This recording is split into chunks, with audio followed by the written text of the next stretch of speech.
إن الحمد لله نحمده ونستعينه ونستغفره ونعوذ بالله من شرور أنفسنا ومن سيئات أعمالنا من يهده الله فلا مضل له ومن يضلله فلا هادي له وأشهد أن لا إله إلا الله وحده لا شريك له وأشهد أن محمدا عبده ورسوله أما بعد فإن خير الحديث كتاب الله وخير الهدي هدي محمد صلى الله عليه وسلم وشر الأمور محدثاتها وكل محدثة بدعة وكل بدعة ضلالة وكل ضلالة في النار.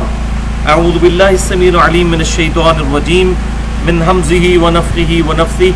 بسم الله الرحمن الرحيم. رب اشرح لي صدري ويسر لي أمري واحلل عقدة من لساني يفقهوا قولي.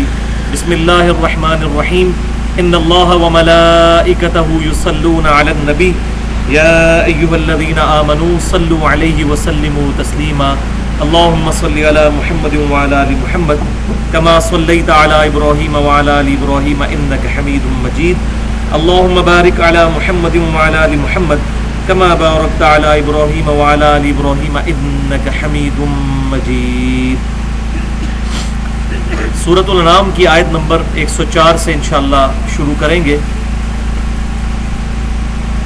بسم اللہ الرحمن الرحیم. قد جاءکم بصائر من ربکم،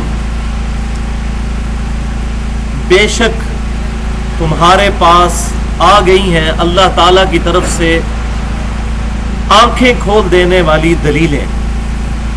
فمن ابصر فلنفسہ، تو جس نے بھی آنکھ کھول کر اس سے فائدہ اٹھایا تو اپنے لیے اٹھایا.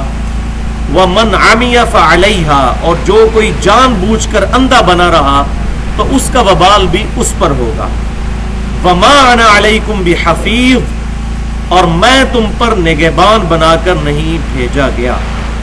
یعنی یہ امام کائنات صلی اللہ علیہ وسلم کے ریفرنس سے آپ صلی اللہ علیہ وسلم کی مبارک زبان سے کفار مکہ کو یہ بات کہلوائی جا رہی ہے کہ آپ فرما دیجئے کہ بے شک تمہارے پاس تمہارے رب کی طرف سے روشن دلائل آ چکے ہیں، یعنی یہ اللہ کی کتاب. اب جو کوئی اس کتاب سے فائدہ اٹھائے گا اور اپنی اصلاح کرے گا تو وہ اپنی جان کے لیے کر رہا ہوگا، اللہ پر اس کا کوئی احسان نہیں. وَمَنْ عَمِيَ، اور جو کوئی اندھا رہا فَعَلَيْهَا، تو اس کا اندھا پن بھی اس پر وبال بنے گا. وَمَا أَنَا عَلَيْكُمْ بِحَفِيظ، اور آپ یہ بھی فرما دیجئے میں تم پر کوئی نگہبان بنا کر نہیں بھیجا گیا، یعنی میری یہ ذمہ داری نہیں کہ تمہیں زبردستی حق کی طرف لے کر آؤں. یہ من چلے کا سودا ہے، جو قبول کرے گا اس کا فائدہ، جو اپنا نقصان خود کرنا چاہتا ہے. تو میری یہ رسپانسبلٹی نہیں ہے. قیامت والے دن اللہ تعالیٰ مجھے یہ نہیں پوچھے گا کہ اے محمد صلی اللہ علیہ وسلم ہم نے آپ کو مبعوث کیا، اتنے لوگوں نے اسلام کیوں نہیں قبول کیا؟ میں تم پر کچھ نگہبان نہیں ہوں. وَكَذَلِكَ نُصَرِّفُ الْآيَاتِ وَلِيَقُولُوا دَرَسْتَ، اور اس طریقے سے ہم نے اپنی آیات ان کے لیے کھول کھول کر بیان کر دی. وَلِيَقُولُوا دَرَسْتَ وَلِنُبَيِّنَهُ لِقَوْمٍ يَعْلَمُونَ، تاکہ یہ لوگ خود بول اٹھیں کہ ہمیں حق بات صحیح طریقے سے سمجھا دی گئی، اور وہ قوم جو کہ علم رکھتی ہے اس سے نصیحت حاصل کر سکے. یعنی جو اپنی عقل کو استعمال کرتے ہیں ان کے لیے قرآن پاک میں نصیحت ہے، اور جو جان بوجھ کر حق بات قبول نہ کرنا چاہیں تو ان کے لیے اس میں کوئی نصیحت نہیں ہے. اور واقعی کفار مکہ پر جس طریقے سے الحمدللہ دلائل کو واضح کیا، ان کے دل اس بات کی گواہی دیتے تھے کہ حق بات کھول کر بیان کر دی گئی. اور 2/3 قرآن اس وقت تک نازل ہو چکا تھا، کیونکہ سورۃ الانعام مکی دور کی بالکل آخری صورتوں میں سے 2/3 قرآن نازل ہو چکا تھا. تو اللہ تعالیٰ نے فرمایا کہ خود بول اٹھیں کہ ان کو حق واضح کر کے بتا دیا گیا، اور یہ نصیحت بن جائے ان لوگوں کے لیے جو واقعی حق بات کو قبول کرنا چاہتے ہیں علم کے ذریعے. اتبع ما اوحی الیک من ربک، اے محبوب صلی اللہ علیہ وسلم آپ پیروی کیجئے اس وحی کی جو آپ کے رب کی طرف سے آپ کی طرف کی گئی. یعنی آپ پوری کنسنٹریشن کے ساتھ، پوری تندہی کے ساتھ اس وحی کو فالو کرتے رہیں. لا الہ الا ہو، اور وہ اللہ آپ کا رب وہ ہے کہ جس کے سوا کوئی معبود نہیں. وَأَعْرِضْ عَنِ الْمُشْرِكِينَ اور مشرکین سے اعراض فرمائیے. اعراض سے مراد یہ نہیں کہ ان کو دعوت دینا چھوڑ دیں، مراد یہ کہ ان کی طرف سے جو آپ کو تکلیف اٹھانی پڑتی ہیں اور تیکھی باتیں سننی پڑتی ہیں ان پر صبر کیجئے اور ان کو اوائڈ کیجئے. وَلَوْ شَاءَ اللَّهُ مَا أَشْرَكُوا یہ آئیے فلسفے کی بات کہ اگر اللہ تعالیٰ چاہتا تو کبھی بھی یہ شرک نہ کرتے. مراد کیا؟ مراد یہ کہ اگر اللہ تعالیٰ زبردستی ہدایت دینا چاہتا تو کسی کی مجال ہی نہیں تھی کہ اللہ کے ساتھ کوئی شرک کر سکتا. جیسے کوئی ایسا غلط عقیدہ اختیار کرتا آسمان اس پر ٹوٹ پڑتا، زمین اس کے لیے پھٹ پڑتی، آسمان سے پتھر اس پر نازل ہو جاتے. اگر اللہ تعالیٰ کا مقصد زبردستی ہدایت دینا ہوتا، اگر اللہ تعالیٰ زبردستی چاہتا تو کسی کو ہدایت دے سکتا تھا اور اس کو گمراہ نہ رکھتا اور وہ شرک نہ کرتے. جس کی سب سے بڑی مثال فرشتے ہمارے سامنے موجود ہیں. ان کو اللہ تعالیٰ نے بلٹ ان ہدایت دی ہوئی ہے، وہ چاہیں بھی تو شرک نہیں کر سکتے کیونکہ ان کے اندر یہ مادہ ہی موجود نہیں ہے. بالکل اس طریق پہ اللہ تعالیٰ چاہتا تو انسانوں کو بھی پیدا فرما سکتا تھا، لیکن اللہ تعالیٰ ایسی مخلوق پیدا فرمانا چاہتا تھا جو اپنی مرضی سے اپنے رب کو چوائس کرے. فرشتوں نے اگر اپنے رب کو مانا ہے تو اپنی مرضی سے نہیں مانا، بلکہ ان کو جبلی ہدایت دی گئی ہے. جبکہ انسان کو فَأَلْهَمَهَا فُجُورَهَا وَتَقْوَاهَا برائی اور اچھائی دونوں کا مادہ ودیت کر دیا گیا. اب یہ انسان کی اپنی مرضی ہے کہ حق بات کو قبول کرے یا نہ کرے. اللہ. اور میں یہ سمجھتا ہوں انسان کے پاس سب سے بڑا ایسٹ یہ ہے، اور جب یہ چیز انسان تفکر کرے تو واقعی انسان فرشتوں سے افضل ہے کہ اپنی مرضی سے اپنے رب کو چوائس کرے. حقیقت بات ہے کہ کوئی شخص اگر زبردستی ہدایت دے کر جنت میں پہنچا دیا جائے وہ کبھی بھی جنت کا وہ لطف حاصل نہیں کر سکتا جو وہ شخص حاصل کر سکتا ہے جو اپنی مرضی سے اپنے رب کو چوائس کرے. وَمَا جَعَلْنَاكَ عَلَيْهِمْ حَفِيظًا اور اے محبوب صلی اللہ علیہ وسلم ہم نے آپ کو ان پر نگہبان بنا کر نہیں بھیجا. وہی بات رپیٹ کی. آپ کی ذمہ داری نہیں ہے کہ آپ ان کو زبردستی ایمان پر لے کر آئیں، آپ کا کام صرف دعوت پہنچانا ہے. وَمَا أَنْتَ عَلَيْهِمْ بِوَكِيلٍ اور نہ ہی آپ ان کی طرف سے وکیل ہیں، کوئی ذمہ داری نہیں ہے. اللہ اکبر کبیرہ. یہاں پر جہاں نبی صلی اللہ علیہ وسلم کو تسلی دی گئی ہے کہ آپ اپنی دعوت بالکل صحیح طریقے سے ادا کر رہے ہیں، آپ گلٹی فیل نہ کریں. اور واقعی جو شریف النفس انسان ہوتا ہے وہ اپنی پوری کوشش کے باوجود ہمیشہ اس بات سے ڈرتا رہتا ہے کہ کہیں میرے اندر تو ایسا کوئی مسئلہ تو نہیں ہے، کوئی میری دعوت پہنچانے میں تو کوئی کمی نہیں رہ گئی. اس حوالے سے آپ صلی اللہ علیہ وسلم کو کلیئر کیا جا رہا ہے کہ آپ کی دعوت بالکل پرفیکٹ ہے، آپ ان پر نگہبان نہیں بنائے گئے، آپ جس طریقے سے دعوت کا کام کر رہے ہیں یہ کرتے رہیں. اور اس دعوت میں ایک بات کا آپ خیال ضرور رکھیں، یہ بہت اہم ترین آیت ہے اور یہ اکثر ہمارے جو بڑے علماء ہیں جو لوگوں کو دعوت و تبلیغ کی تمیز سکھانا چاہتے ہیں وہ اس آیت کو کوٹ کرتے ہیں. وَلَا تَسُبُّ الَّذِينَ يَدْعُونَ مِن دُونِ اللَّهِ اور مت برا کہو ان کو جن کو یہ اللہ کے علاوہ پکار رہے ہیں. یعنی اللہ کے مقابلے پر جو ہستیاں انہوں نے معبود ٹھہرا رہی ہیں ان ہستیوں کو برا مت کہو، ان کو گالی مت نکالو. کیوں؟ فَيُسُبُّ اللَّهَ عَدْوًا بِغَيْرِ عِلْمٍ تو یہ بغیر علم کے ہونے کی وجہ سے، جہالت کی وجہ سے اللہ کو گالی دینا شروع کر دیں گے. وَلِعَاذُ بِاللَّهِ تَعَالَى. اب اس سے یہ بھی کوئی مطلب نہ لے کہ کسی کے باطل نظریات کا رد نہیں کرنا. یہاں بات آئی ہے کہ گالی گلوچ نہیں کرنی، برے الفاظ استعمال نہیں کرنے. اور الحمدللہ ہم یہی کرتے ہیں.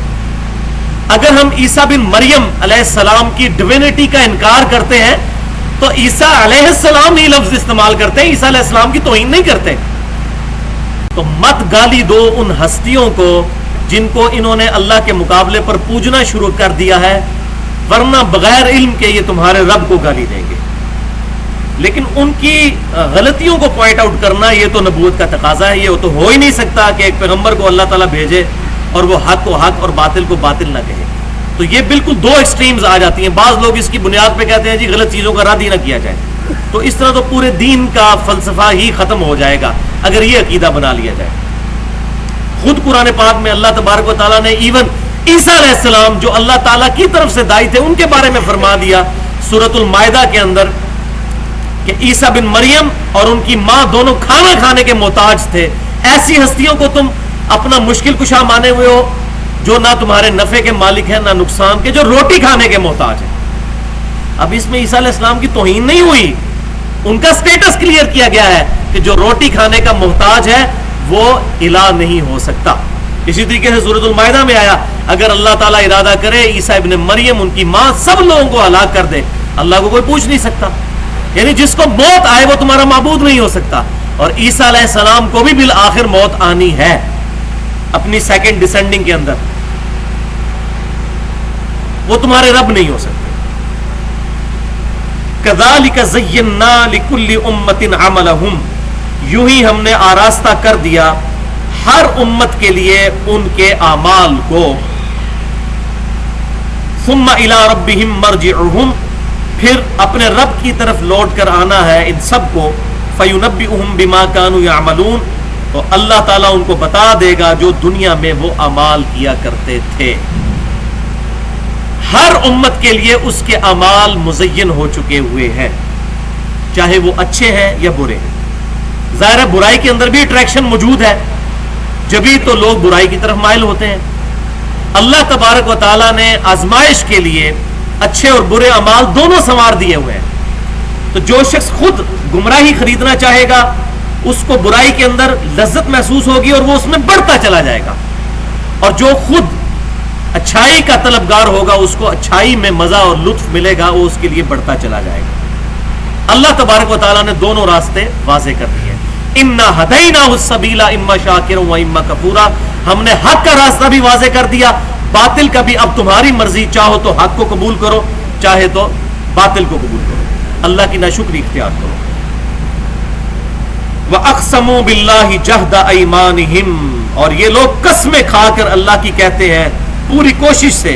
لَإِنْ جَاءَتْهُمْ آیَةٌ لَيُؤْمِنُنَّ بِهَا, اگر ہمارے پاس کوئی واقعی معجزہ آ جاتا ہے ایسا جو ہم نے اے پیغمبر آپ سے مانگا ہے تو ہم آپ پر ایمان لے آتے. اب یہ وہ حجت بازی کرتے تھے کہ وہ معجزات جو اگلے انبیاء کو دیے گئے وہ معجزہ کوئی آپ دکھائیں تو تب ہم آپ پر ایمان لے کر آئیں گے. لیکن اللہ تبارک و تعالیٰ نے قرآن پاک میں جگہ جگہ واضح کر دیا کہ اس پیغمبر کا واحد معجزہ جس پر دعوی نبوت ہے وہ یہ کتاب ہے. وَأُوحِيَ إِلَيَّ هَذَا الْقُرْآنُ لِأُنذِرَكُم بِهِ وَمَن بَلَغَ, یہ قرآن ہے معجزہ. وہ کہتے تھے نہیں, حصی معجزات, مردے کو زندہ کرنا, آسمان سے بجلی گرے اور قربانی کا غائب ہو جانا, یہ جو آپ خود پڑھ پڑھ کر سناتے ہیں ہمیں معجزے اگلے انبیاء کے, ان میں سے کوئی معجزہ ہمیں دکھائیں.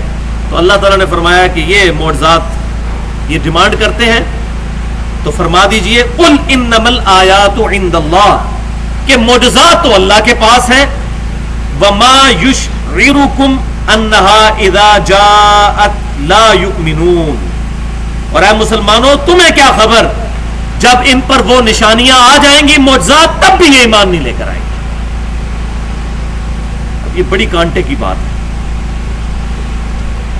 کہ منہ مانگا معجزہ بھی مل جائے پھر بھی ایمان نہیں لے کے آئیں گے. کیوں؟ پریویس ایکسپیرینس ہے.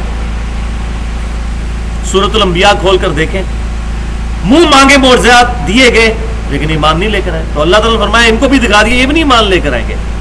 قوم صالح نے علیہ السلام اونٹنی کا معجزہ مانگا نا, ان کو دکھایا گیا, نہیں ایمان لے کر آئے. تو معجزہ منہ مانگا نہ دکھانا بیسیکلی اللہ کی رحمت ہے, کیونکہ اگر منہ مانگا معجزہ دکھا دیا جائے تو اس کے بعد پھر عذاب آ جاتا ہے. یہ سورہ بنی اسرائیل میں آئے گا پھر مضمون کہ یہ ہماری رحمت ہے کہ منہ مانگا معجزہ نہیں دکھایا جا رہا. اور اسی پر میں نے جملہ بولا تھا کہ اگر منہ مانگے معجزات دکھا دیے جاتے تو خالد ابن ولید آج رضی اللہ تعالیٰ نہ ہوتے, ان کا انجام ابو جہل والا ہی ہو جاتا, عذاب آ جاتا اللہ کا. اتنا لمبا پیریڈ ان کو ملا اسلام دشمنی کرنے کا, اور اگر اسی وقت یہ فیصلہ تمام ہو جاتا ظاہر ہے کہ پھر وہ ایمان تو نہ لے کر آئے. 13 سالہ مکی دور ایمان نہیں لے کر آئے. اس کے بعد بھی صلح حدیبیہ تک بھی ایمان نہیں لے کر آئے. تو آپ صلی اللہ علیہ وسلم کی آخری 3 سے 4 سال کی صحبت کی ہے, باقی اپنی زندگی کے 19-20 سال آپ کی مخالفت میں گزارے ہیں.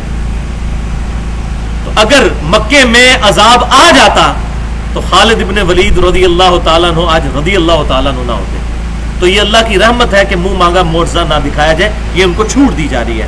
اور ویسے بھی فرمایا کہ اگر جن لوگوں نے ایمان نہیں لانا ان کو منہ مانگا معجزہ بھی دکھا دیا جائے تو اے بھولے مسلمانوں, یہ نہ سمجھو کہ ایمان لے آئیں گے, یہ نہیں لے کر آئیں گے, یہ حجت بازیاں کرتے ہیں. کیونکہ جو سلیم الفطرت بیچارے بھولے مسلمان تھے وہ یہ کہتے تھے کہ اللہ تعالیٰ دکھا دینا معجزہ مردے کو زندہ کرنے کا, یا آسمان سے وہ بجلی نازل ہو اور یہ قربانی کو کھا جائے تو ایمان لے آئے, ان کا منہ بند کر دیا جائے. لیکن اللہ تبارک و تعالیٰ نے فرمایا یہ ایسا نہیں. اس نبی کا واحد معجزہ جس پر دعوی نبوت ہے وہ اللہ کی کتاب ہے. اور یہ میں بار بار اس پر ورڈکس دے چکا ہوں, میرا خیال ہے اب وہ آپ نکال لیں آیت, میں یہاں پر کوٹ کر دوں کہ یہ میری اپنی طرف سے یہ بات نہیں ہے, یہ قرآن پاک میں ذکر ہے کہ اس نبی کا واحد معجزہ جس پر دعوی نبوت ہے وہ قرآن ہے. باقی حصے معجزات بہت زیادہ ہیں لیکن دعوی نبوت والا جو معجزہ ہے وہ قرآن ہے. 21ویں پارے کا پہلا صفحہ نکال لیجئے, سورۃ العنکبوت پارہ نمبر 21, 403 نمبر صفحہ ہے اس بلو والے قرآن کے اندر جہاں پر یہ آیت موجود ہے. آیت نمبر 48, پیج نمبر 403, تقریباً سینٹر میں. وما کنت تتلو من قبلہ من کتاب, 403 نمبر صفحے میں 47 جہاں پر لکھا ہوا ہے اس سے فوراً بات شروع ہو رہی ہے. بسم اللہ الرحمن الرحیم. وما کنت تتلو من قبلہ من کتاب, اے محبوب صلی اللہ علیہ وسلم اس کتاب کے نازل ہونے سے پہلے آپ پڑھنا نہیں جانتے تھے, کسی کتاب میں سے آپ پڑھ نہیں سکتے تھے, آپ امی تھے. یہ آپ کا معجزہ تھا کہ آپ پڑھے لکھے ہوئے نہیں تھے دنیاوی طور پر, ورنہ تو لوگ کہہ دیتے کہ یہ کتاب خود لکھ لی ہے انہوں نے. وہی بات آ گئی. ولا تخطہ بیمینک, اور نہ اپنے دائیں ہاتھ سے آپ خطاطی کر سکتے تھے, لکھ سکتے تھے. اذل لرتاب المبتلون, اگر ایسا ہوتا تو شک والوں کو شک میں مبتلا کر دیا جاتا, وہ تو شک میں پڑ جاتے کہ یار یہ غار ہرا میں جا کر اتنے عرصے سے بیٹھ رہے تھے تو وہاں سے یہ کوئی تحریر تیار کر کے لے آئے ہیں. آپ کی زندگی کھلی کتاب تھی لوگوں کے سامنے. 40 سال میں کسی شاعر کی آپ نے شاگردی اختیار نہیں کی, کسی سے لکھنا پڑھنا نہیں سیکھا. پھر یہ کیسے ہوا کہ ایک آدمی چند دنوں کے لیے غار ہرا کے اندر گیا اور واپسی پر وہ ایسا کلام لے کر آیا کہ بڑے بڑے شعراء نے اپنے کلام پاڑ دیے؟ یہ معجزہ ہی تو تھا. آپ کا پڑھا لکھا نہ ہونا معجزہ تھا, ہمارا پڑھا لکھا ہونا ہمارے لیے خوبی ہے اور نبی کے لیے پڑھا لکھا ہونا ان کے لیے عیب تھا. ورنہ لوگ کہہ دیتے, یہ قرآن پاک میں اللہ تعالیٰ نے فرما دیا سورہ یاسین کے اندر, وما ينبغي له, کہ نبی صلی اللہ علیہ وسلم وما علمناه الشعر وما ينبغي له, ہم نے اس نبی کو شعر و شاعری نہیں سکھائی اور نہ ان کی شان کے شان ہے.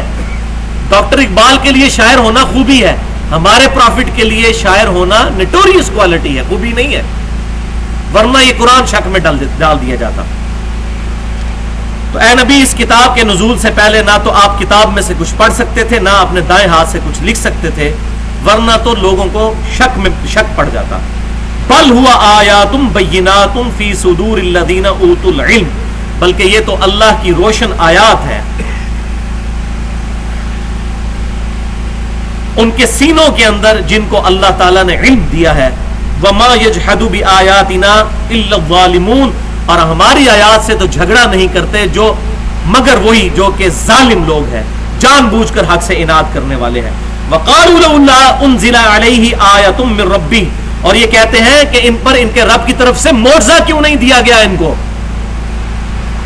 یہ جتنے معجزے ہم بخاری اور مسلم میں پڑھتے ہیں وہ مبارک انگلیوں سے چشموں کا جاری ہونا, آپ صلی اللہ علیہ وسلم کا پیٹ کے پیچھے دیکھ لینا, پسینہ مبارک سے خوشبو, یہ دعوی نبوت والے معجزات نہیں تھے.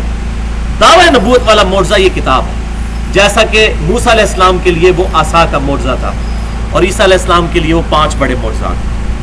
تو یہ کہتے ہیں کہ اس نبی کو کوئی معجزہ کیوں نہیں دیا گیا. قل انما الآیات عند اللہ, آپ فرما دیجئے معجزات تو اللہ کے پاس ہے.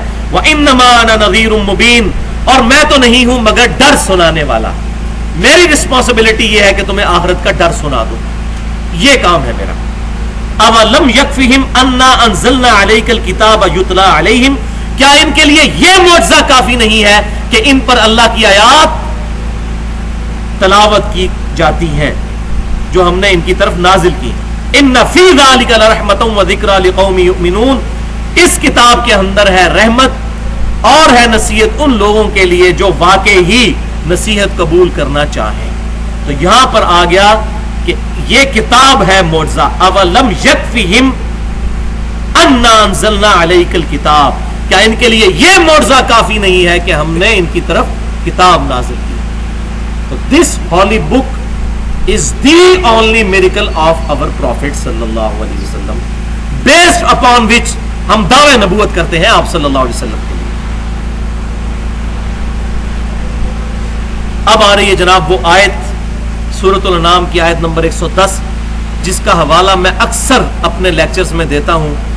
کہ بڑے بڑے لوگ پوچھتے ہیں کہ اتنے بڑے بڑے بزرگ، اتنے بڑے بڑے علماء، ان کو بات کیوں نہیں سمجھ آتی؟ یہ کل کا چھوکرا ہمیں سمجھاتا ہے تو اتنے بڑے بزرگوں کو یہ بات کیوں نہیں سمجھ آئی؟ یہ ہمیں کہتے ہیں بخاری اور مسلم میں نماز کا طریقہ یہ لکھا ہوا ہے، لیکن اتنے بڑے بڑے بزرگ تو اس طریقے پہ نماز نہیں پڑھتے تھے، ان کو بخاری مسلم نہیں آتی تھی. اسی طریقے سے اگر براڈر سینس میں دیکھا جائے تو اتنے بڑے بڑے انٹلیکچوئلز دنیا کے 40 سال ایک جانور کے اوپر تحقیق کر دیتے ہیں. پوری آپ نیشنل جغرافک اور ڈسکوری چینل اور اینیمل پلانٹ پہ دیکھیں، 40 سال کسی نے کروکوڈائل کے اوپر جو ہے وہ اپنی زندگی کھپا دی، کسی نے سانپوں کے اوپر کھپا دی، تو کسی نے جو ہے وہ پرندوں کے اوپر کھپا دی، لیکن اللہ تعالیٰ کے بارے میں غافل ہے، اس کریٹر کے بارے میں غافل ہے. تو یہ کیوں ہوتا ہے؟ یہ وہ فلسفہ بیان ہو رہا ہے. اور قرآن پاک میں جس طریقے سے یہاں پر یہ فلسفہ بیان ہوا ہے کسی اور جگہ نہیں ہوا. بسم اللہ الرحمن الرحیم.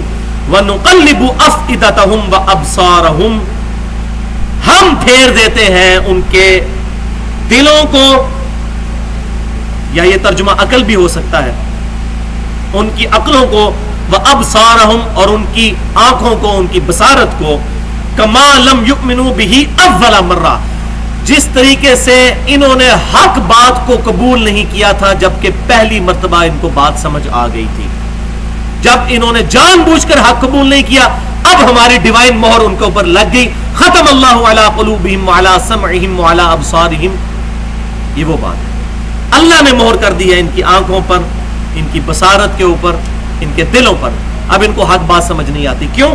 کما لم یؤمنوا بہ اول مرہ، جبکہ پہلی مرتبہ یہ ایمان نہیں لے کر آئے تھے جبکہ ان کو بات سمجھ آ گئی تھی. اس وقت انہوں نے ہٹ درمی کی تو اب اللہ کی طرف سے مہر لگ گئی. وَنَذَرُهُمْ فِي طُغْيَانِهِمْ يَعْمَهُونَ، اب ہم انہیں چھوڑ دیں گے ان کی سرکشی میں کہ بھٹکتے پھریں. وَلِعَاذُ بِاللَّهِ تَعَالَى، کبھی ایسا معاملہ نہ ہو. اللہ سے دعا کرنی چاہیے، ربنا لا تزغ قلوبنا بعد اذ هديتنا وهب لنا من لدنك رحمة انك انت الوهاب. اے رب ہمارے دلوں کو ٹیڑھا نہ کرنا بعد اس کے کہ تو نے ہمیں ہدایت عطا فرمائی، ہمیں اپنے پاس سے رحمت عطا فرما اے عطا کرنے والے. یہ وہ بات ہوتی ہے کہ جب حق بات کسی کو سمجھ آ جائے اور وہ جان بوجھ کر تکبر کی وجہ سے، ہٹ درمی کی وجہ سے، ضد کی وجہ سے بات کو قبول نہ کرے، پھر اللہ تعالیٰ کی مہر لگ جاتی ہے کہ اب بچے تجھے بات سمجھ نہیں آتی، کر لے جو مرضی، لکھ لے قرآن کی تفسیریں لیکن تجھے توحید سمجھ نہیں آئے گی. لکھے گا قرآن کی تفسیر لیکن شرک کی دعوت دے رہا ہوگا. لکھے گا بخاری اور مسلم کی شرح لیکن نماز کا طریقہ وہ بتا رہا ہوگا جو اس کے بزرگوں کا ہے، جو نبی صلی اللہ علیہ وسلم سے کسی بھی صحیح سند سے ثابت ہی نہیں ہوگا مفسر قرآن اور شارح حدیث، لیکن اتنا بڑا جاہل، وہ اپنے فرقے کی حفاظت کر رہا ہوگا. یہ ہے وہ اتنے بڑے بڑے علماء کو بات کیوں نہیں سمجھ آتی، کیونکہ حق بات جب سمجھ آ جائے اور انسان ہٹ درمی کی وجہ سے نہ قبول کرے تو اللہ تعالیٰ کی طرف سے ڈیوائن مہر لگ جاتی ہے. اس کو آپ دنیاوی طور پہ بھی سمجھ لیں کہ اگر کوئی شخص اپنی کسی ایک آنکھ کو، یہ دائیں آنکھ ہے، اس کے اوپر پٹی باندھ لے اور 2-3 سال تک اس پر پٹی باندھی رکھے، ایسے کھولے ہی نہ، 3 سال بعد کھولے گا اس کی بینائی ختم ہو چکی ہوگی. کیوں؟ استعمال کرنی چھوڑ دی. اسی طریقے سے جو اپنی عقل استعمال کرنا چھوڑ دے گا، اندھا پن اختیار کرے گا، یار نہیں بات تو ٹھیک ہے یہ، لیکن اتنے بڑے بڑے بزرگ آخر یہ کیوں لکھ گئے، تو اب اس نے اپنی عقل استعمال کرنی چھوڑ دی. جب یہ عقل استعمال کرنی اس طرف سوچنا چھوڑ دے گا، جس طرح اس بندے کی بینائی زائل ہو جاتی ہے، اس طرح حق بات کو ایکسپٹ کرنے کی کیپیبلٹی اور صلاحیت انسان سے سلب ہو جاتی ہے. یہ جوڑ ہے نا جی کونی کا، اس کو آپ سیدھا کر کے پلاسٹر کروا لیں 1 سال کے لیے، سال کے بعد آپ پلاسٹر کھولیں، یہ آپ کی کونی ایسے ہی نہیں ہوگی، یہ جوائنٹ کام ہی نہیں کرے گا کیونکہ اس کو استعمال کرنا چھوڑ دیا. تو یہ جو بڑے بڑے علماء ایسے ہوتے ہیں کہ جو حق بات کو سوچنا، بلکہ یہاں تک کہ کسی کو اگر حدیث بتائی جائے، قرآن بتائی جائے، وہ کہتے ہیں جی ہمارے عقیدے کے خلاف ہمیں چاہے قرآن بتائیں چاہے حدیث بتائیں، ہم نہیں سنیں گے، ہم تو کنکلوڈ کر چکے ہیں. تو بھائیوں مجھے بتائیے، اگر ایک قادیانی پوری زندگی صرف قادیانی علماء سے ختم نبوت سمجھتا رہے، اس کو کبھی ختم نبوت سمجھ آئے گی؟ اس کو باقیوں کی بھی بات سننی ہوگی. اسی طریقے سے کوئی بریلوی ہے، دیوبندی ہے، اہل حدیث ہے، اس کو سب کی بات سننی ہوگی. اہل تشیع ہے، اس کو اہل سنت کی بات سننی ہوگی، اہل سنت کو اہل تشیع کی بات سننی ہوگی. پھر فیصلہ کرنا ہوگا کہ حق بات کون کہاں پر کر رہے ہیں، تب بات سمجھ آئے گی. ورنہ تو وہی ہے کہ وہ بنائی بھی زائل ہو جائے گی اور حق بات سمجھنے کی صلاحیت سلب ہو جائے گی. اور یہ ہوتا ہے، اتنے بڑے بڑے علماء ہوتے ہیں اور اتنی واضح چیزوں کا انکار کر جاتے ہیں اور باطل تعویلات کرتے ہیں، انسان پریشان ہو جاتا ہے یہ کیوں نہیں قبول کر رہے. اس کی وجہ یہ ہوتی ہے، اور بھائی جب اللہ تعالیٰ نے ان کو گمراہ کر دیا ہے جان بوجھ کر نہیں، ان کے اعمال کی سبب سے. ایک بندہ جان بوجھ کر سخت سردیوں میں ننگے پاؤں فرش پر پھرتا ہے اور اس کو ہو جاتا ہے نمونیا، تو اللہ تعالیٰ نے ہی نمونیا میں مبتلا کیا، لیکن اس کی حرکت تو اپنی تھی. ایک بندہ جان بوجھ کر گٹر کا پانی پیے اور اس کو ہیپاٹائٹس ہو جائے اور کہ جی اللہ کی مرضی تھی، ہاں اللہ تعالیٰ کا قانون قدرت اس پر لاگو ہوگا. آگ پر ہاتھ رکھیں گے تو آگ جلائے گی. تو جن لوگوں نے جان بوجھ کر حق بات کو قبول نہیں کیا، پھر اللہ کی ڈیوائن مور لگ جاتی ہے، پھر ان کو بات سمجھ ہی نہیں آتی. آپ بالکل واضح بات ایک عام پرائمری اسکول کے بچے کو سمجھ آ رہی ہوتی ہے، لیکن اس عالم کو نہیں سمجھ آ رہی ہوتی. یار یہ بالکل واضح لکھا ہوا ہے، کہتے ہیں نہیں جی نہیں یہ اس کو ایسے نہیں ایسے نہیں. تو باطل تعویلات در تعویلات در تعویلات کرتے چلے جاتے ہیں. وہ اصل میں اللہ تعالیٰ کی طرف سے مہر لگ چکی ہے، اور اللہ تعالیٰ بچائے کہ کسی انسان پہ ایسا وقت آ جائے. اب دیکھ لیں، ابو جہل ابو الحکم کہا جاتا تھا، حکمت کا باپ، سمجھدار ترین آدمی تھا کفار مکہ میں، لیکن اس کو بات سمجھ نہیں آئی. اور ایک حبشی غلام سیدنا بلال رضی اللہ تعالیٰ عنہ کو توحید کی دعوت سمجھ آ گئی. آج وہ سیدنا بلال ہے اور ابو جہل جو ابو الحکم بھی نہیں، ابو جہل ہو چکا ہوا ہے. اس کی حکمت اس کے کام نہیں آئی کیونکہ تکبر اور ہٹ درمی کی وجہ سے حق بات کو قبول نہیں کیا. لہذا کوئی کسی بھی مکتبہ فکر سے تعلق رکھتا ہے، اس کو ہر وقت اس بات کے لیے تیار رہنا چاہیے کہ اگر مجھے کسی نے کتاب و سنت سے کوئی بات بتائی اور واقعی وہ حق ہے، چاہے میرے مکتبہ فکر کے خلاف ہے، میں نے اس کو قبول کرنا ہے. ورنہ ڈر جائیں اس وقت سے کہ مہر لگ جائے گی. یہی دیکھ لیں، اور یہ تقریباً مہر لگے ہوئے علماء تمام مکاتب فکر میں موجود ہیں. کسی ایک مکتبہ فکر کی میں بات نہیں کرتا، تمام مکاتب فکر میں موجود ہیں. اور بعض اوقات بڑی حیرانگی ہوتی ہے کہ جب ان کو بات بتائی جاتی ہے وہ کہتے ہیں جی بات آپ کی ٹھیک ہے، لیکن ہمارے جو بڑے علماء ہیں ان کا موقف اس میں یہ ہے. تو پھر کدھر گیا قرآن، پھر کدھر گئی سنت، پھر کدھر گئی حدیث؟ وہ سب کچھ بیک گراؤنڈ میں ڈال دیا گیا. تو یہ تکبر اور ہٹ درمی انسان کو گمراہی تک پہنچا دیتی ہے. وَلِعَوْذُ بِاللَّهِ تَعَالَى. اللہ تعالیٰ محفوظ کرے کہ ہم پر کبھی ایسا وقت آئے کہ ہم پر کوئی بندہ حق بات پیش کرے اور ہم اس کی بات کو قبول نہ کریں. وَلِعَوْذُ بِاللَّهِ تَعَالَى. لہذا یہ فلسفہ بھی بھائیو کلیئر ہوا. اللہ تعالیٰ انیشلی کسی کو گمراہ نہیں کرتا، بلکہ جو شخص خود گمراہی کماتا ہے وہی، جو میں ابھی شروع میں بھی صحیح مسلم میں جو خطبہ ہے جو ہم ہر لیکچر کے شروع میں پڑھتے ہیں، مَن يَهْدِهِ اللَّهُ فَلَا مُضِلَّ لَهُ، جسے اللہ تعالیٰ ہدایت دے اسے کوئی گمراہ نہیں کرتا. وَمَن يُضْلِلْهُ فَلَا هَادِيَ لَهُ، اور جسے اللہ ہی گمراہ رہنے دے اس کو کوئی ہدایت نہیں دے سکتا.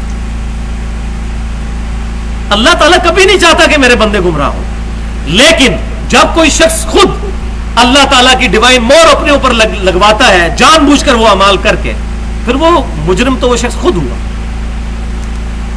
الحمدللہ ہمارا 7واں پارہ یہاں پر مکمل ہوا. اب اگلی آیت دیکھیے، اللہ تبارک و تعالیٰ نے اسی مضمون کو کیسا کھول کر مزید بیان کیا ہے کہ جن پر اللہ مہر لگا دے ان کی حالت کیا ہوتی ہے. وَلَوْ أَنَّنَا نَزَّلْنَا إِلَيْهِمُ الْمَلَائِكَةَ، اور اگر ہم ان پر فرشتے اتار دیں، فرشتے ان پر اتار دیں. یہ سامنے فرشتوں کو دیکھ لیں. وَكَلَّمَهُمُ الْمَوْتَى اور مردے قبروں سے نکل کر ان سے باتیں کرنا شروع کر دیں. وَحَشَرْنَا عَلَيْهِمْ كُلَّ شَيْءٍ قُبُلًا اور ہر وہ شے ان کے سامنے جمع کر دی جائے جو ان کی خواہش ہے کہ دکھاؤ فرشتے کی طرح، فلاں چیز کی طرح، جنت کی طرح، دوزخ کی طرح. یہ تمام چیزیں ہم ان کو دکھا دیں. مردے قبروں سے نکل کر ان کو یہ بات بتا دیں کہ ہم لوگ کفر پر مرے، ہمارا انجام دوزخ ہے، تم حق بات محمد صلی اللہ علیہ وسلم کی دعوت حق قبول کرو. ما کانوا لیؤمنوا تب بھی یہ ایمان نہیں لے کر آئیں گے. اب بتائیں اس سے بڑی بات کیا ہو سکتی؟ کیوں؟ وَمَن يُضْلِلْهُ فَلَا هَادِيَ لَهُ جس کو اللہ گمراہ کر دے اس کو کوئی ہدایت نہیں دے سکتا.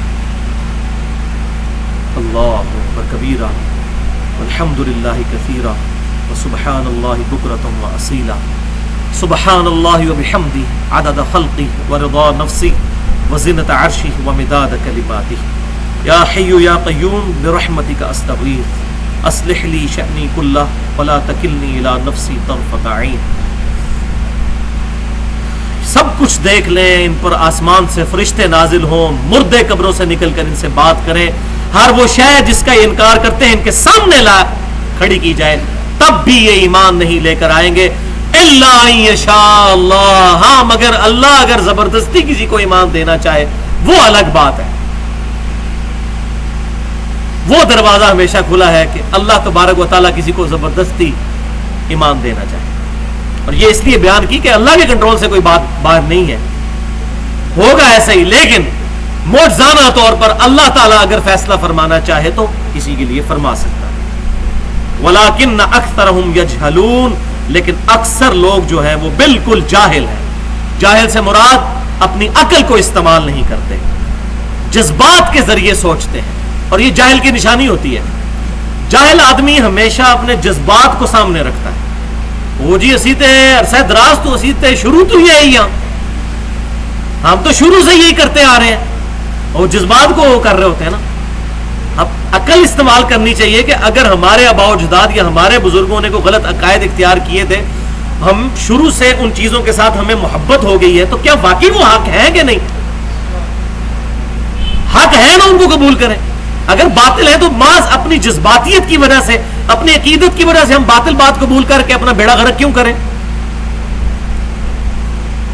کوئی ہندو ہے، اس کو اپنے وہ جو سو کارڈ بنائے ہوئے بت ہیں ان کے ساتھ بچپن سے عقیدت ہوتی ہے.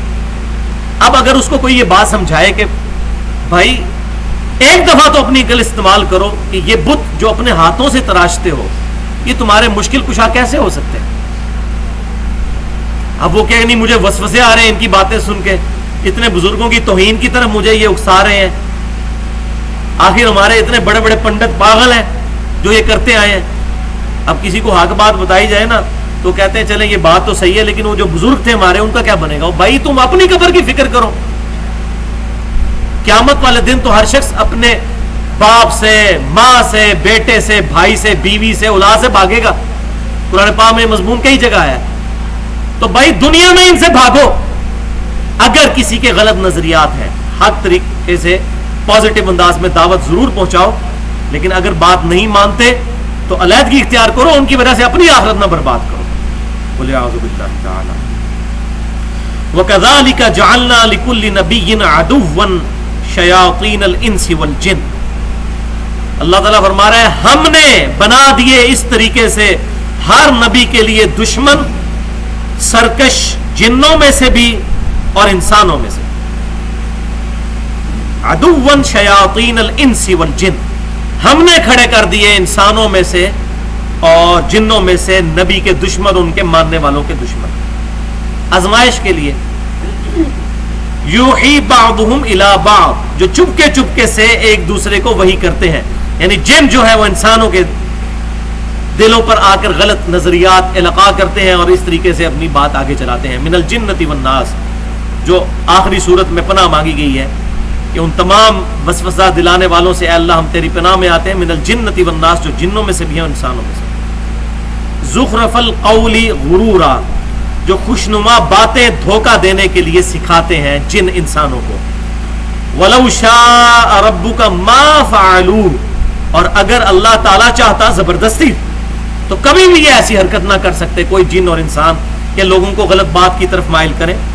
فذرہم وما یفترون، تو اے محبوب صلی اللہ علیہ وسلم ان کو چھوڑ دیجئے، اور جو یہ برے عقائد اور بہتان باندھ رہے ہیں ان کو ان کے حال پر چھوڑ دیجئے.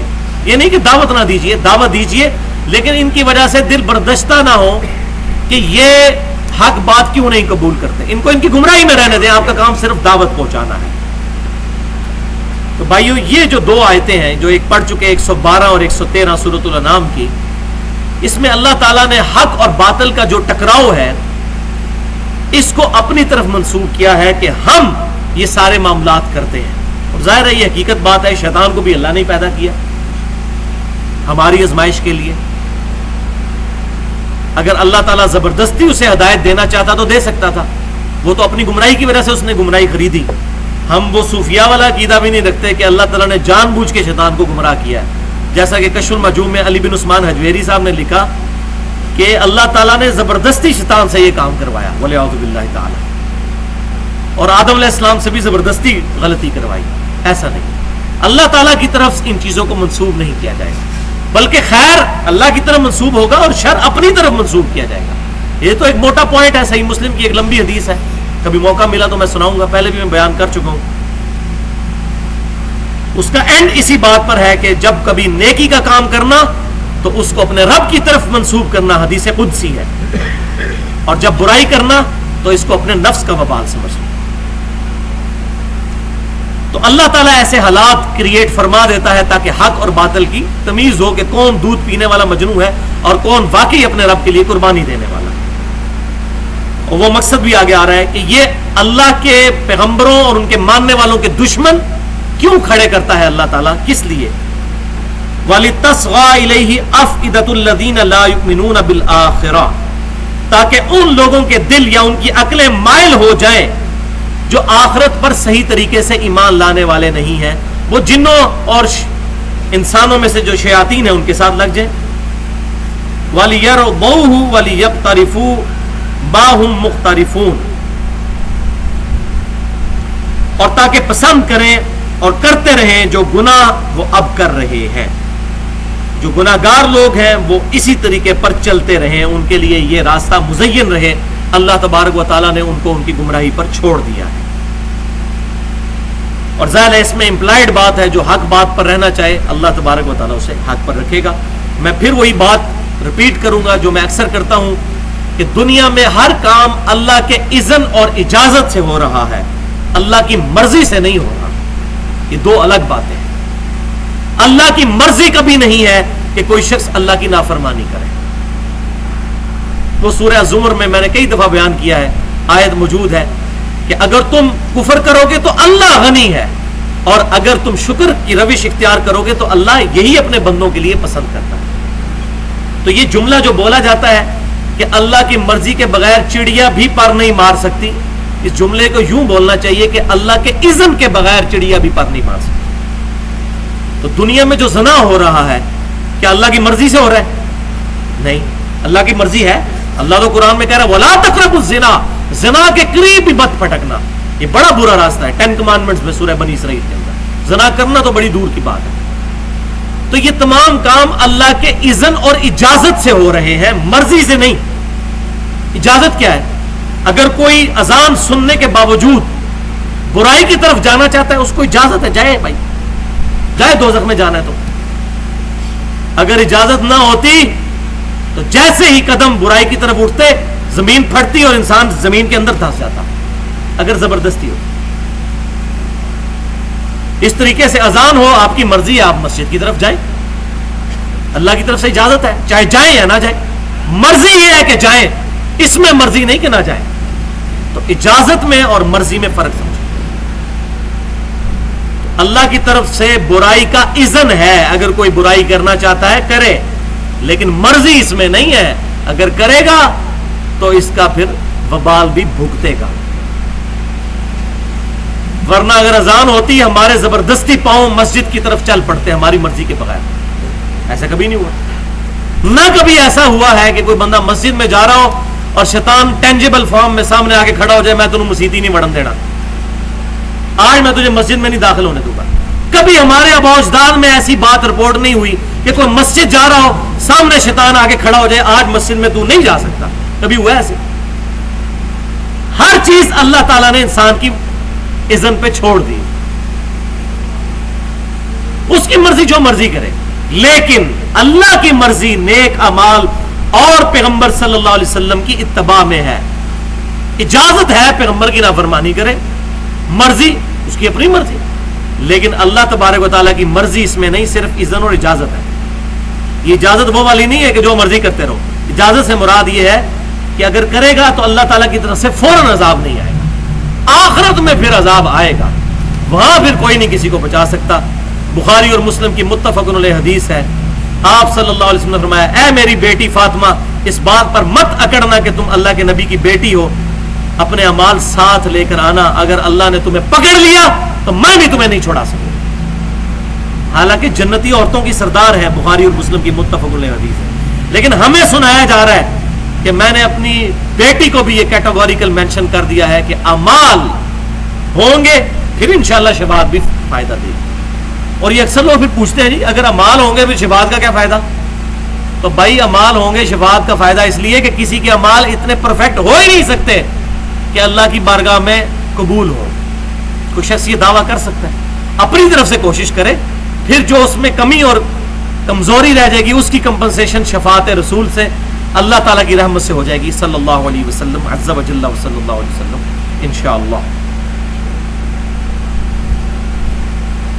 افغیر اللہ ابتغی حکما وہو الذی انزل الیکم الکتاب مفصلا, اے محبوب صلی اللہ علیہ وسلم ان سے پوچھئے کیا میں اللہ کے سوا کسی اور کو منصف اور حاکم مان لوں اپنے اوپر, جبکہ اللہ وہ ہے جس نے تمہاری طرف یہ کتاب نازل کی, انتہائی مفصل کتاب.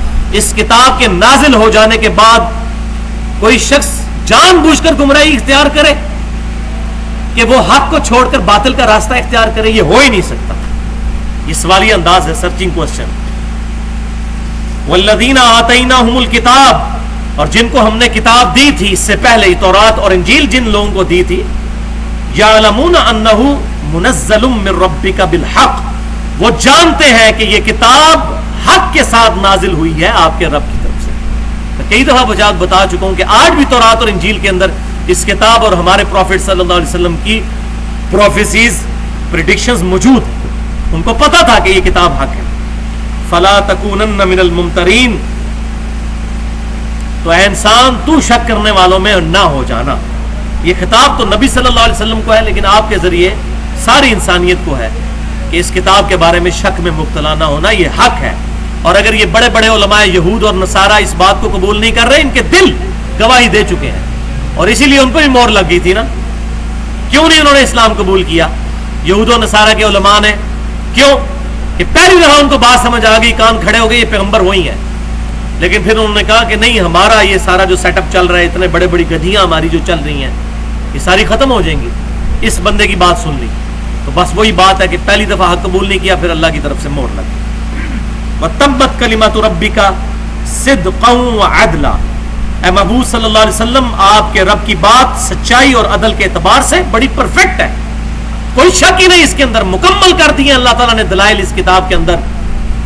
لا مبدل لکلماتہ, اس کے کلمات کو کوئی نہیں بدل سکتا. وہو السمیع العلیم, اور وہی سننے والا اور جاننے والا ہے. اب آ رہی ہے جناب امپورٹنٹ ترین آیت ایک اور سورۃ الانعام میں, جو ہمارے ریسرچ پیپر امام الانبیاء کی دعوت قرآن میں بھی موجود ہے, جو آج جمہوریت شرک کی شکل میں انسانیت میں آ چکی ہے. اس شرک یا جمہوریت کا رد اس آیت کے اندر موجود ہے. سورۃ الانعام آیت نمبر 116. وَإِن تُطِعْ أَكْثَرَ مَن فِي الْأَرْضِ, اور اے سننے والے اگر تو زمین پر بسنے والوں کی اکثریت کی پیروی کرے گا, یضلوک عن سبیل اللہ, وہ تجھے گمراہ کر دیں گے اللہ کے راستے سے. اکثریت نے گمراہی کا راستہ اختیار کیا ہوا ہے. 1.75 billion Christians on the face of earth, 2.25 ارب کرسچن اس دنیا میں عیسیٰ علیہ السلام کے بارے میں ڈیوینٹی کلیم کرتے ہیں. اکثریت گمراہی کے راستے پر, انبیاء کا نام لینے کے باوجود گمراہی کے راستے پر. کیوں ان یتبعون الا الظن، یہ تو پیروی نہیں کرتے مگر صرف اپنے ظن اور گمان کی، علم کی پیروی نہیں کرتے، گمان کی پیروی. اللہ وَإِنْ هُمْ إِلَّا يَخْرُصُونَ، اور یہ تو نہیں مگر بعض اٹکل پچو چلانے والے اپنے تخمینوں کے اوپر باتیں کرتے ہیں. اور یہ اکثر آپ سن رہے ہوتے ہیں، ہمارے بھی مسلمانوں میں ایسے لوگ موجود ہیں، اپنی طرف سے تشریحات آیات کی کر رہے ہوتے ہیں، احادیث کی کر رہے ہوتے ہیں، اپنی طرف سے اٹکل پچو چلا رہے ہوتے ہیں. وہ جی شہید زندہ ہے، ہاں جی زندہ ہے، تو زندہ کو مدد منگی جا سکتی ہے. اندازہ کرو، زندہ اور مردہ کی تو بات ہی نہیں ہے، بات کمیونیکیشن کی ہے. مرے ہوئے شخص کے ساتھ ہماری کمیونیکیشن نہیں ہو سکتی. سامنے موجود ہو کافر سے بھی مدد مانگ سکتے ہیں. بخاری شریف اٹھا کے دیکھیں، آپ صلی اللہ علیہ وسلم کی وفات اس حالت میں ہوئی ہے کہ آپ کی زرہ گروی رکھی ہوئی تھی ایک یہودی کے پاس گندم کے عوض. یہودی سے بھی مدد لی جا سکتی ہے، لیکن غائب میں مدد کے لیے کسی ہستی کو پکارنا، چاہے وہ کوئی فرشتہ ہو، بڑے سے بڑا بزرگ پیغمبر ہی کیوں نہ ہو، یہ اللہ کے ساتھ عبادت میں شریک کرنا ہے. ایاک نعبد و ایاک نستعین کے خلاف ہے. یہ تو جھگڑا ہی نہیں اذن ہے یا نہیں ہے. اذن ہو تب بھی کوئی فرق نہیں پڑتا. اللہ نے بارش برسانے کا اذن فرشتوں کو دیا، لیکن فرشتوں سے بارش مانگیں گے تو مشرک ہو جائیں گے. بارش اللہ سے مانگیں گے. اسی پہ میں نے ڈیٹیل گفتگو کی ہے، مسئلہ نمبر 3 کے نام سے 2.25 گھنٹے کی دعا صرف اللہ ہی سے، اہل سنت پاک.com پر. اب اس بات کو سمجھ لیجئے جو میں نے کہا کہ جمہوریت کا جو فلسفہ اس وقت شرک کی فارم میں دنیا میں آ چکا ہے کہ government by the people, of the people, for the people, کہ لوگوں کی چوز کی ہوئی حکومت لوگوں کی طرف سے اور لوگوں کے لیے. اکثریت جو فیصلہ کر دے، اکثریت فیصلہ کر دے کہ ہومو سیکچولیٹی جائز ہے، مرد کی مرد سے شادی اور عورت کی عورت سے شادی جائز ہے، تو امریکہ کی 3 سٹیٹس کے اندر یہ قانون بن چکا ہوا ہے جمہوریت کی بنیاد کے اوپر. تو یہ جو جمہوریت ہے جو بائی ڈیفینیشن ہے، یہ تو شرک ہے. اللہ تعالی کے قانون کو اکثریت کی رائے کے ذریعے نہیں توڑا جا سکتا. لیکن لیکن لیکن اللہ کے بتائے ہوئے مباحات میں سے جمہوریت کی بنیاد پر ہی فیصلہ ہونا چاہیے. وہ پورشن جو جمہوریت کا ہے وہ عین اسلامک ہے. نبی صلی اللہ علیہ وسلم بھی جب صحابہ سے مشورہ کرتے تھے تو جمہور کی رائے کو دیکھا جاتا تھا. آج بھی محدثین جب کسی محدث کسی حدیث کے راوی پر حکم لگاتے ہیں تو کہتے ہیں جمہور، وہاں تو جمہوریت کو مان رہے ہوتے ہیں. وہ جمہوریت کیا ہے؟ وہ اللہ کے قانون کو توڑنے والی جمہوریت نہیں ہوتی، بلکہ اللہ کے قانون کے اندر اندر اکثریت کی رائے کو ماننا کہ ہاں جی جمہور نے اس کے بارے میں یہ ڈیسیژن کیا.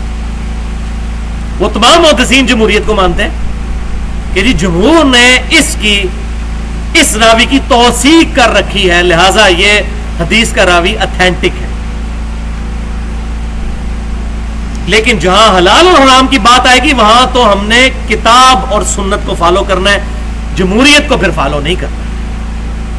وہ پہلو پھر اس کا شرکیہ ہو جائے گا. کتاب و سنت کو دیکھنا ہے اس کے اندر کیا دلائل آئے ہیں. تو اسلام میں quality is authority, quantity is not authority. کسی کے اوپینین کو گنا نہیں جائے گا بلکہ تولا جائے گا. یہ نہیں ہے کہ 10 جاہل آدمی ایک طرف ہو گئے اور ایک عالم ایک طرف ہو گیا تو وہ 10 جاہلوں کی ویٹیج جو ہے وہ ایک عالم پر بڑھ گئی، گنتی میں بڑھ گئی، لیکن تولا جائے گا تو پھر نہیں پڑھ سکتے. باقی جہاں تک آج کل کی جو ووٹنگ ہو رہی ہے اس کے بارے میں تو بنیادی طور پر ہو سکتا ہے کوئی عالم جو ہے وہ جاہل ہو، وہ دین کا تو عالم ہو لیکن دنیاوی طور پر اس کو نہ پتا ہو کہ کون سا کینڈیڈیٹ بہتر ہے ملک و قوم کے لیے، اور ایک ان پڑھ بندے کو زیادہ پتا ہو.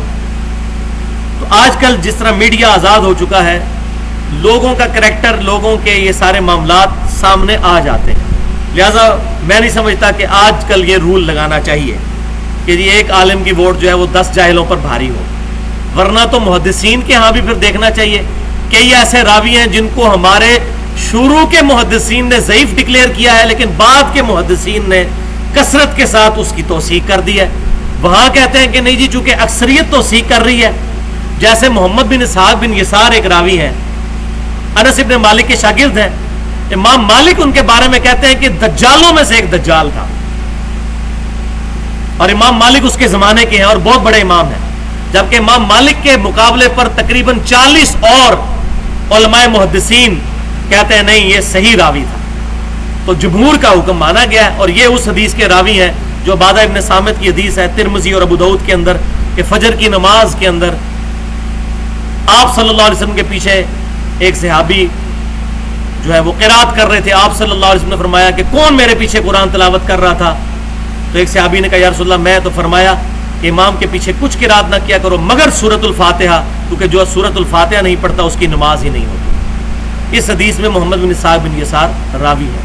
اس کو امام ترمذی نے بھی حسن کہا, اور جمہور محدثین کی توثیق کی وجہ سے یہ حدیث الحمدللہ صحت کے درجے میں. تو جمہور کی رائے مانی جائے گی مباحات میں.